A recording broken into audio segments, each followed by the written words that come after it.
It's a great pleasure to start the term by first meeting Fabio Battaglia, who I guess most of you I don't really see too. You know him as he is an LSE fellow in our department since 2022, the year which I also finished his PhD at the University of Edinburgh. Fabio's work his research interests include well-being metrics when they're used in policy making, and that presentation was out together, looking at that in Italy, Scotland, part of it, which has also been nicely published in some research. Another research interest of this is a series of policy change, technical and more conceptual work, which I guess relates to what you will be presenting today, which is a presentation called Kingdon 40. I think it might be relevant to a lot of us because even if we haven't really engaged with that particular literature, a lot of us had to teach Kingdon at some point in some of our lectures. And maybe some of us have been ill at ease with some of these frameworks. And maybe we will get a voice today to Fabio's presentation, because it was a critique of the approach. The usual 45 minutes presentation about, and then we have 20 Q&A. That Biegert. Thank you. Thank you. Thank you. Hi everyone. So yes, as Thomas said, I work mainly on well-being and well-being metrics, and I try to understand why they're not used policy making. And when I was preparing my doctoral dissertation, I was looking for a theoretical framework to employ, and I thought Kingdon's multiple stream approach would be the best fit. But I hadn't actually fully read Kingdon's agendas when I was doing my master's here. So I started reading agendas, and the first time that I read it, I had some questions about it. So I read it again. Second time that I read it, I had plenty of doubts about it. And then the third time that I read it, so I've seen clearly something wrong. This is what I will be basing my presentation. In the end, I didn't.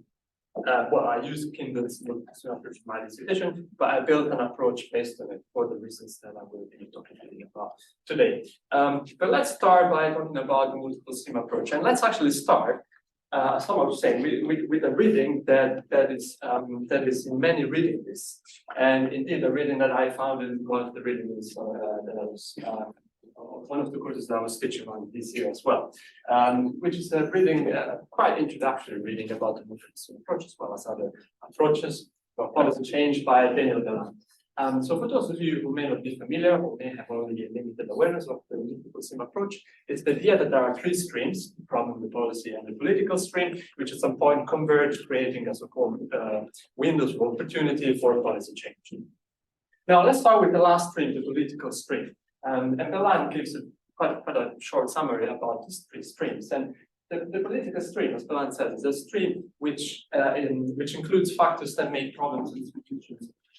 Political factors that make problems and solutions increase or drop agenda prominence, such as, for instance, electoral results, pressures from interest groups, and the perceived state of public opinion. Then we have the policy stream, which is concerned with the factors that make policies or solutions or alternatives, as Kingdon calls them, rise on the agenda. And then we have the problem stream. Yes? Can you please speak up a bit? Yes, okay, I'll try.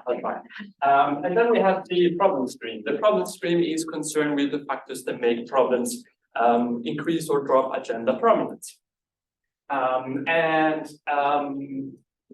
Some of these factors are so-called focusing events, as Galland said here, such as, for instance, natural disasters or economic crisis. And after that, Galland gives an example of a factor that makes problems become about the agenda in the problem stream. He says, for example, in 1991. The surprising election to the Senate of Ferris Wofford, campaigning in favor of universal health insurance, was the focusing event that convinced many US federal officials to seriously address the issue of healthcare reform. Does any of you notice a problem here? Electoral results are part of the political stream, and yet he mentions electoral results as an example of factors pertaining to the problem stream. But it's not the only one. That happens in many cases. So that's one of the first problems that I will be talking to you about. The second one concerns policy windows. Policy windows is the it was the most popular of all the multiple streams approach concepts according to research that was conducted a few years ago. It's quite a popular concept. So you would think that because it's so popular, it's been used so much by scholars that we have a clear understanding of what these policy windows are. And yet, diametrically opposed understandings of these concepts coexist in the literature. So for instance, for some, policy window denotes the convergence of the three streams. And for others, the confluence or convergence of the three streams creates a policy window. But the ones that I like the most is, again, by Deland and Howlett, who say that the three categories of independent variables, so the three streams, they interact to produce windows of opportunity. And just a few words after that, they say, when a policy window opens, only then do the stream comes cross. So they say one thing and the exact same opposite in the exact same paragraph. So clearly we have another problem here. So what exactly do policy windows? What are they? And last but not least, things get even more complicated when we try to ascertain whether Kingdon developed an agenda-setting framework or a theory of policy change. So according to many, Kingdon explicitly developed an agenda-setting framework. He explicitly limits the MSF to agenda setting. He chose to apply it only to the agenda and formulation stages of the policy programs. For others, instead, he developed a model of policy change. Indeed, if you go on Goodreads and look for reviews of people that have read the book, you will see that, well, first you will agree that quite a few people say it's not a good book. But apart from that, aside, many people say that Kingdon developed a framework to explain how decisions are made, to explain how a policy agenda can enter the enactment phase, a book that explains how policy becomes law. So according to the majority of people who have read the book and left reviews online, it is actually a book about policy change.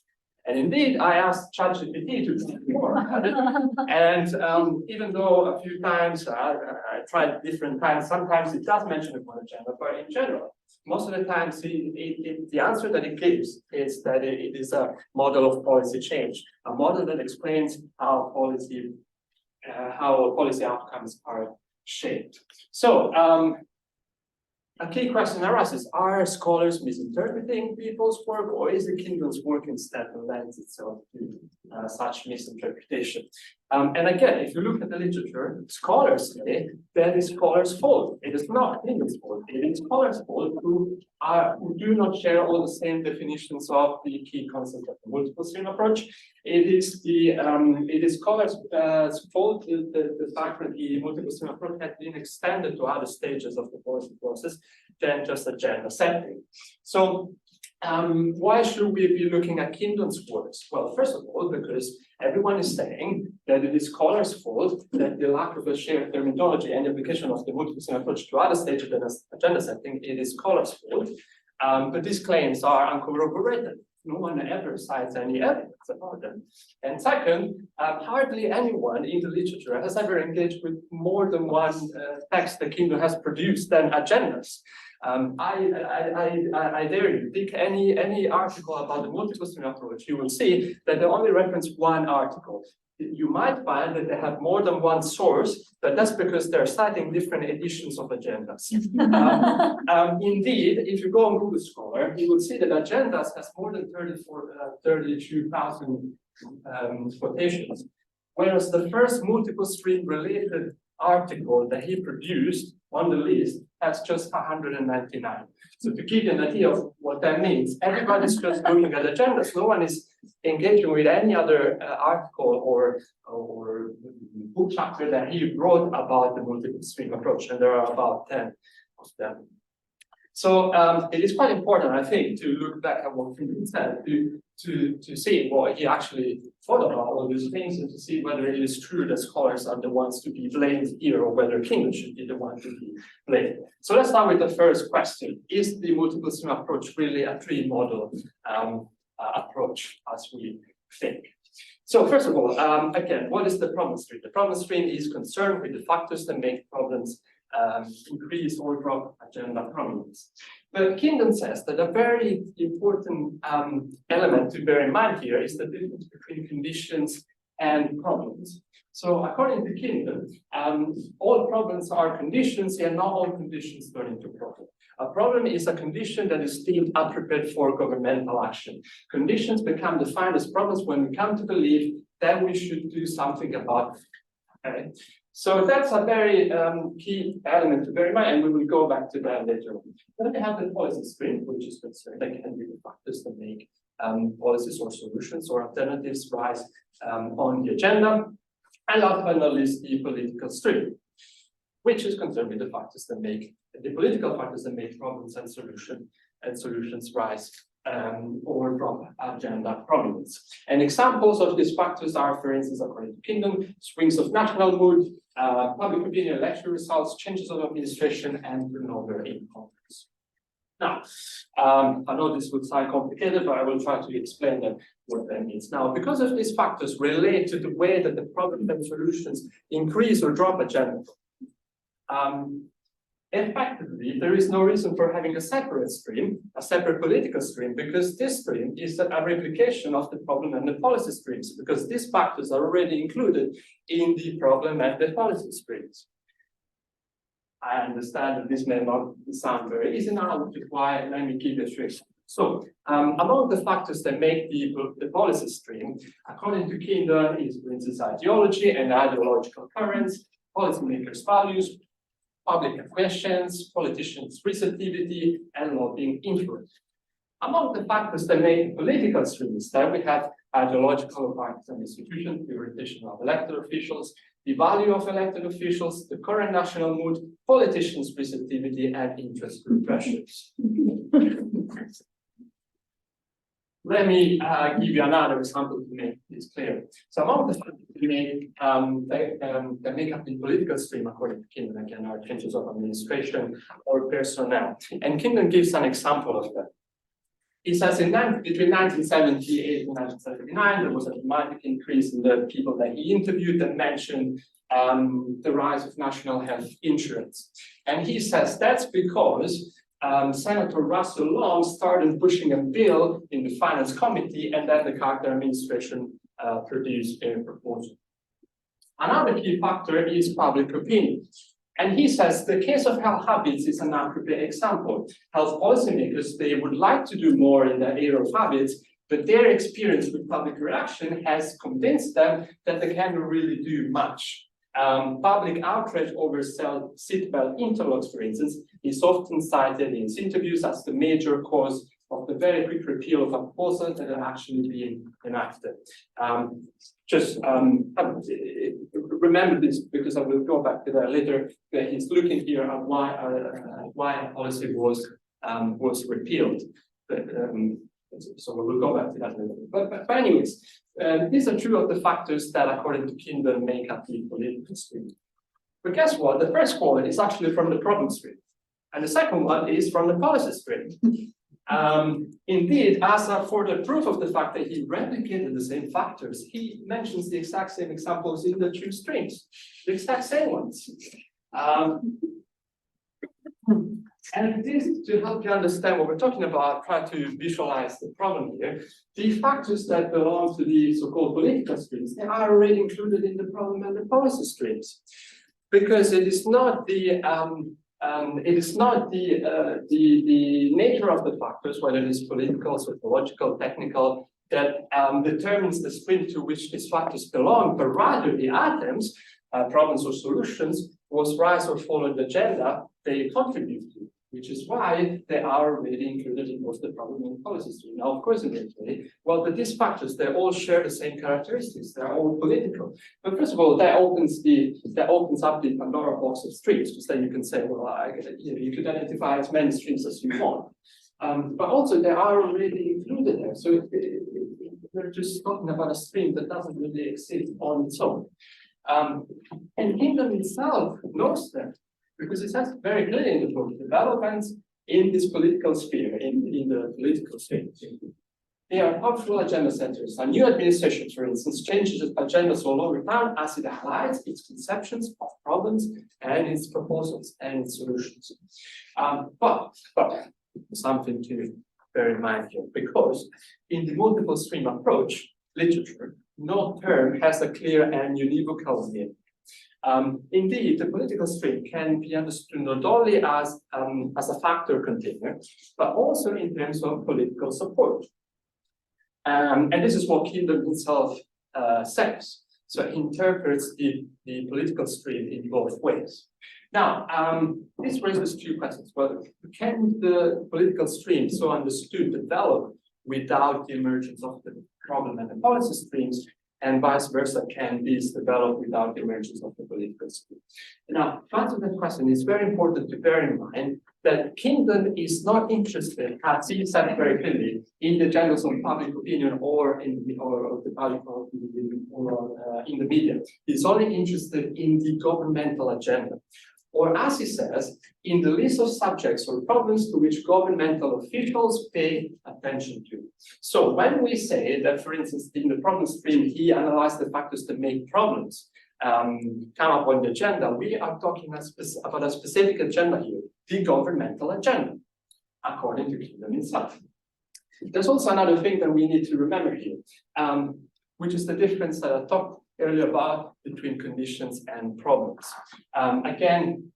Problems are conditions that are deemed to be appropriate for governmental action, and so for a condition to be a problem, people must be convinced that something should be done. So policymakers are not only aware of the existence of a certain condition, but they think that something should be done about it. And so in so doing, they support the quest for change. Otherwise, we would be talking about the condition stream and not the problem stream. Okay. So having said that, since the political stream is about the generation of favorable political forces, and since the very requirement for a condition to be turned into a problem is the belief that we should do something about it, and in particular that the government should do something about it, every time the political stream develops, the problem stream develops too. Every time the political stream develops, the policy stream develops too. Sorry, the other way around. Every time the policy stream develops, the political stream develops too. And vice versa. In fact, if the political stream is understood in terms of generation of favorable political forces rather than in terms of rather than as a factor container, there is no way for one stream to develop without the other because they are the exact same thing. Okay. Well, with Kingdon, surprises never end. That's always important. Because as I mentioned before, he makes it very clear that he's only interested in the governmental agendas. He's not interested in the agendas in public opinion or in the media. However, if you look at the examples that he gives in his articles and in the book as well, you see that that's not really the case. So, for instance, here he's talking about the problem stream. He's giving an example about regulation in the US in the 1950s, 60s, and 70s. There was a lot of complaints mounting about the effects of formidable regulatory apparatus. He says the carriers complained that they could not enter new markets. The regulated carriers protested. So the problem stream produced this set of complaints from carriers and the generalized feeling that there was a problem here that should have been dealt with. So aside from the fact that for Kingdon, interest group campaigns belong to the political stream and not to the problem stream. Okay, again, a demonstration of the fact that he's replicating the same factor in different streams. But apart from that, he's not looking at the governmental agenda here. He's looking at the agenda of interest groups and academics and so on and so forth. Indeed, in the policy stream as well, he's looking at academic work and what's going on in universities. And in the political stream, he's looking at public opinion, whereas he said, I'm not interested in public opinion. So the problem is not just the fact that the political stream is a replication of the problem and the policy streams, but by aiming and failing at the same time to focus on the governmental agenda only, Kingdon didn't actually develop a framework built on 3 streams, but 8. Because the problem stream is divided between, it had 2 substreams, one focused on the governmental agenda and another one on all other sources of change. The policy stream as well, and the political stream is a replication of these 2 streams, and there's 2 substreams. So we have at least 8 streams here, not 3. Now moving on, let's talk about policy windows and coupling. Not to check in the right, because as you will see, they mean the exact one thing and the opposite in the same exact same moment. Now, Kingdon actually never really defined these concepts, but nevertheless, he did offer a few interpretations of the concept, which are the ones that I'm using in the presentation. So he thinks that policy windows are like when target planets are in proper alignment, which then creates opportunities for action when these 3 separate streams that come together and are coupled. Now, these interpretations of policy windows and coupling, they raise more questions than they answer. First of all, do policy windows open before or after coupling? And do they describe the same phenomenon, or are they denoting 2 very different events here? But also, confusion is exacerbated by the term coupling, because we use the term coupling, which derives from the word couple, to denote 2 people or 2 things, when we're merging 2 things together. But as you can see here, he's using the term couple to denote the merging of 3 streams. And he's also using it to denote the merging of 2 streams. But he also uses it contrary to the way that we would usually use it.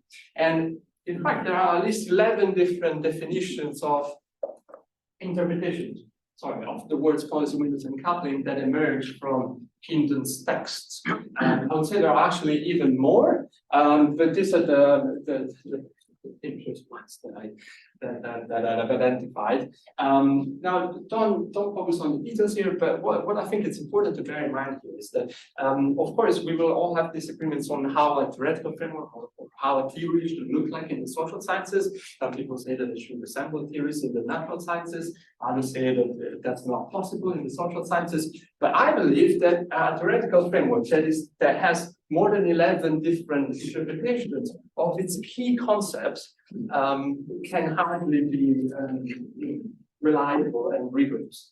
And I'll give you some examples of that. Okay, I will not look at all of them, but I will give you 3 examples of that to show you what I mean. So Kingdon says that coupling is most likely when a policy window is open. Now, this is very important because that means, first of all, the policy windows and coupling are different elements, okay? And second, that coupling takes place after the opening of policy windows. Okay. Indeed, Kingdon talked about coupling windows in 2 different parts of the book. So he does think that there are 2 different events. And if that's if coupling takes place after the opening of policy windows, and if Kingdon also believes that policy windows open frequently, then coupling must denote the merging of 3 streams and policy windows the merging of 2 streams. Because if the emergence of 1 stream meant the opening of a window, then there would be windows all the time. But he says that they're open frequently. Policy windows cannot denote the merging of 3 streams because coupling happens after. So policy windows, they must denote the merging of 2 streams, and coupling the merging of 3 streams. So this is one of the options I have identified. Policy windows, the merging of 3 streams, they open before coupling the merging of 3 streams. However,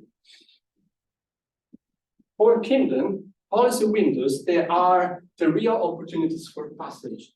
Hence, the alternative that he uses, choice opportunity. There are opportunities for policy change. Okay, I remember this because I will talk about this again in the third point. But there are opportunities for policy change, which is why he says repeatedly that the probability of an item rising on a decision agenda is dramatically increased if all three elements, problem, proposals, and political receptivity, are coupled in a single package. The greatest policy changes grow out of that coupling of problems, policy proposals, and politics. So this actually contradicts what he says here, because if policy change happens, the greatest policy changes occur when you have the coupling of the three streams, then policy windows cannot denote the merging of two streams. So this contradicts his own arguments. Now, Kingdon also says, this is very interesting, that actually policy windows, they open either in the problem or the political stream. So we have problems or political windows. A window opens, for instance, in the political stream because of a change in political stream, such as a change of administration or so on and so forth. So policy windows, according to this interpretation that he offers, they simply represent the development of a stream, with coupling denoting either the merging of two or three streams. But first of all, if that's the case, then why use the term windows? If policy windows they simply denote the emergence of a stream, then other term is superfluous. Of course, you might say, well, the factors that lead to the emergence of a stream are different from the factors that make policy windows open. But first of all, for Kingdon, they are the exact same factors, as you can see here. But even if you accept that idea, then you will need to explain why the exact same factor leads in some cases to the development of a stream, and in other cases to the emergence of a policy window. And neither Kingdon or anyone else that I know has ever even considered them. But apart from that, if that's the case, if we have problems in political windows, then what exactly are policy windows? And that contradicts again also the fact that policy windows, according to Kingdon, open infrequently. If policy windows denote the emergence of one stream, just one stream, and according to Kingdon, streams emerge all the time, then how is it possible that they open infrequently? And then we have a scarcity of open windows. And if that's the case, then if just one stream, it's very rare for one stream to emerge and therefore for a policy window to open, then how even more unlikely it is for three streams to emerge.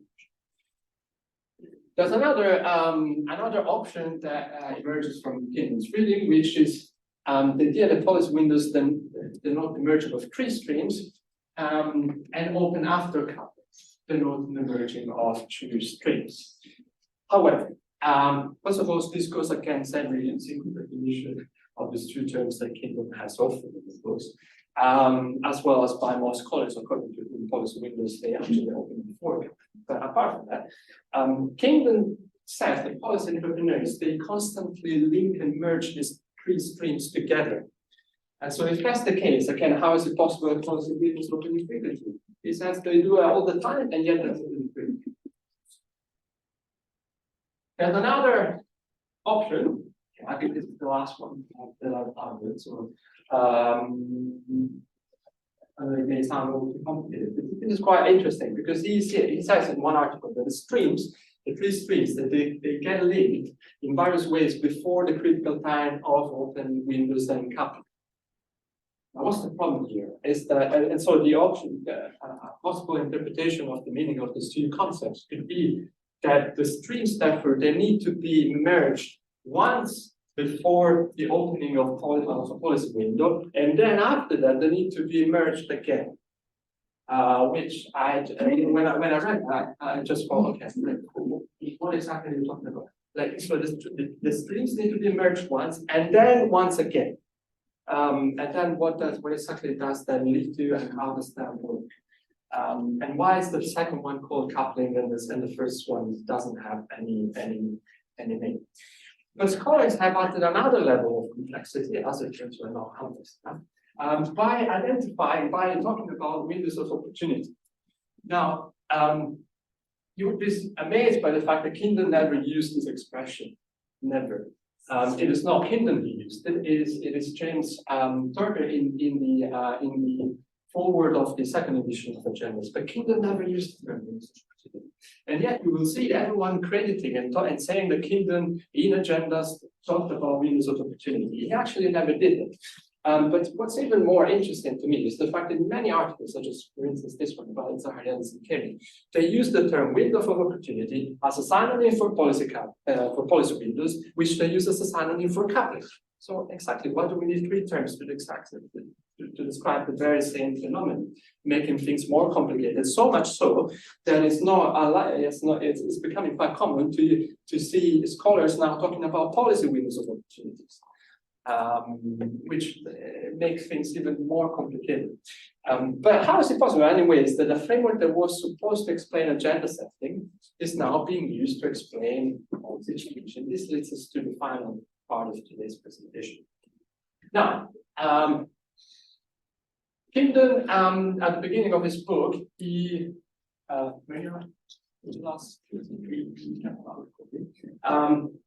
the beginning of the book, Kingdon is very explicit. He says policy making is divided into four parts. Can be considered to be a set of processes, including at least, first of all, the setting of the agenda. Second, the specification of alternatives. Third, an authoritative choice among the specified alternatives, as in a legislative vote or a presidential decision. And fourth, the implementation of that decision. So he's very clear about it. He's very clear about the fact that the study concentrates on the first two processes. Or in other words, on agenda setting and the specification of alternatives. Or what he also calls pre-decision public processes. And he's very clear in the book. He says it many times, the book is not about how presidents, members of Congress, or other authoritative figures make their final decisions. Not at all. And then if you look at his the questions that he asked in his interviews at the end of the book, he asked them questions about whether certain issues were getting attention, which ones were getting attention, what's on the front burner, and how issues came to be hot to the agenda, and so on and so forth. So he focuses on the agenda, but are you ready for some fact that this is quite interesting? So on page 14, Kingdon says this book is on agenda setting rather than enactment. Just a few pages earlier, he asked himself what conditions would increase the chances of enactment. On page 15, he says, well, some subjects receive a lot of attention while others are neglected. This book tries to understand why. And just the line after that, he talks about policy changes, and he says, well, we have many questions now to answer about why these changes occur. On page 5, very beginning of the book, indeed, he says, research assistants and I, we identified for detailed analysis 23 case studies covering many policy changes. Indeed, examples of policy change abound in this book. There are so many. He talks about how the regulation was very important in achieving policy change, how fraud and abuse legislation was passed, the passage of a waterway user charge, how the idea of an earmarked trust fund found quickly its way into enactment. Remember what he said about enactment, this book is not about it. He talks about how jurisdictional disputes diminish the chances for enactment of important initiatives.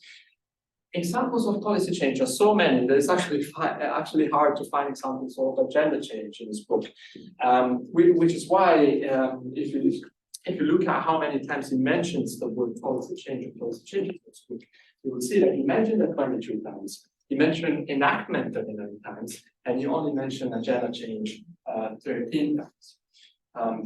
So it is not true that Kingdon developed an algorithm, an approach specific for agenda setting only. He didn't do that.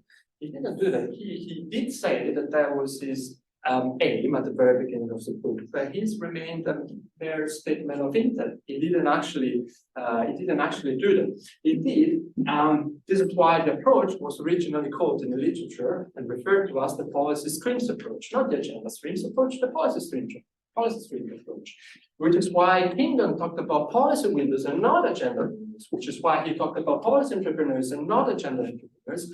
And ultimately, this is also why I believe why he called this book Agendas, Alternatives, and Public Policies. Because alternatives is the term again that he uses as a synonym for solutions or policies. And he's interested in explaining how alternatives become public policies. But the problem is not only methodological in that Kingdon asked questions in his interviews about agenda change, but actually was interested in explaining policy change. One of his inconsistencies, because he said he was going to do one thing and then the exact opposite. But above all, I think theoretical, because for Kingdon policy windows, there are an opportunity to pay attention to lead to agenda change, and at the same time, there are opportunities for action, by which it means legislative enactment or other authoritative decision. There are opportunities for agenda change and policy change at the same time. He repeatedly equates one with the other. And indeed, he identifies the merging of the three streams as a precondition for policy change. He says that the three streams must be joined, contradicting his own claim that the identification of factors that must be met is a fruitless endeavor. He said it, and yet he said that they must be joined, repeatedly equating agenda change with policy change. The biggest policy changes they take place when all the three streams join. The greatest agenda change occurs when the three streams join. Contradicting again his claim that agenda change doesn't always lead to policy change. So he equates policy change with agenda change. At the same time, he says that they are different. He says to be interested in agenda change. He looks at policy change instead. It's quite confusing, which is why in a very confusing but at the same time quite truthful, I would say, summary of his own book, Kingdon says, in agenda setting, Kingdon portrays policy change as the result of changes in the three steps. And when I read that, well, okay, and I don't know what else to say. You're saying that you want to do one thing, but you're actually doing the exact opposite. You're operationalizing the whole study in very differently than what you aim. So, what are my conclusions? Well, I think, well, first of all, that the lack of a shared terminology and the application of the multiple stream approach to other stages than agenda setting is not attributable to scholars, but rather to Kingdon himself, and he's extremely poor integration of his own methodology of his own approach. But nonetheless, scholars do lack a shared terminology, and I think they are responsible anyways for having glossed over the meaning of key concepts of the multiple stream approach, and for not having adequately scrutinized Kingdon's texts. And indeed, I find it very hard to believe that there are quite a few scholars that say the Kingdon should be praised for the quality of the writing and that he made his approach comprehensible to the public. I hardly believe that maturity as well. You can say that that's the case. And the thing is, Kingdon himself believes that his is a perfect book. In an interview,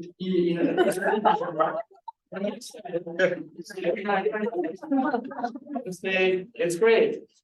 He's really edition of the book at the beginning of the book. He said all the time, I don't want to change the book because it's perfect. He had to change the book. Not even slightly. Yeah, I know.